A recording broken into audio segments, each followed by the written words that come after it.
Well, we're watching Hurricane Dorian very closely, still moving virtually nowhere. 1 mile per hour as of the 8 o'clock in the morning advisory from the National Hurricane Center. Winds are at 120 miles per hour, but here's the latest projected path. All very similar, not expected to make landfall in Florida, but it is going to graze right along the coast. Hurricane warnings are in effect there.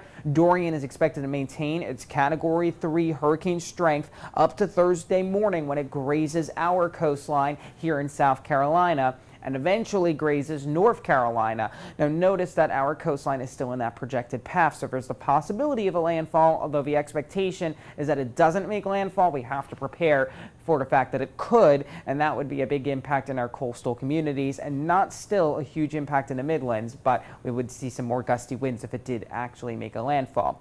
Timing out what the models have right now, 6 o'clock, we're talking about some impacts from Dorian. This is on your Wednesday evening. We're dry, we're fine until then. We're looking good in the Midlands for most of Wednesday overnight, but you can see a couple of those showers start to push in from Dorian in our eastern counties Wednesday overnight. That could knock out power for some, and the biggest issue for that is going to be right along the coastal areas of the South Carolina coastline. And as we get into Thursday afternoon, most of that starts to push away from places like Hilton Head and eventually Charleston and towards places like Myrtle Beach and Wilmington. That's where you can see some big impacts from Dorian before it heads out to sea.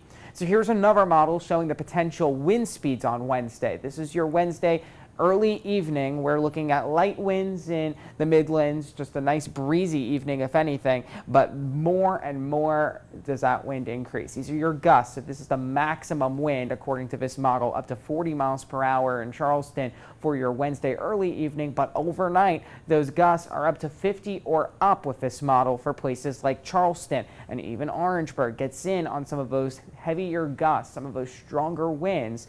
By Thursday morning, we're looking at gusts up to 60 miles per hour in places like Charleston with this model. And so we have to keep in mind that potential for some damaging wind. That's why we have that medium to high impact risk for the coastal areas, but minimal to low risk in the Midlands. Not expecting a whole lot from Dorian here in the Midlands. Certainly not the worst case scenario, but along the coast, winds easily gusting over 40 miles per hour, sustained over 40 miles per hour in spots. When you have that wind going onshore, that's going to push water into some low-lying spots. That brings coastal flooding. We also have the potential for rain. That's freshwater flooding. And it doesn't have anywhere to go if there's coastal flooding, which adds to more flood water. Winds could gust over 74 miles per hour or even reach over 74 miles per hour in the worst case scenario right along the coast. But if Dorian tracks just a little bit farther out to sea, all these impacts get shifted. In the meantime, low impacts for the eastern Midlands, breezy, couple of downpours that could knock out some power in spots, but major power outages not expected with Dorian the farther west you go. Rainfall over 5 inches along the coast, less than that, even less than an inch by the time you reach the Midlands and westward. And so we're not looking at major rainfall the farther west you go, but looking at the next couple of days, it's really Wednesday and Thursday that we have to watch out for Dorian. A mainly coastal event, but certainly one that we'll have to watch here in the Midlands for some potential showers and gusty storms.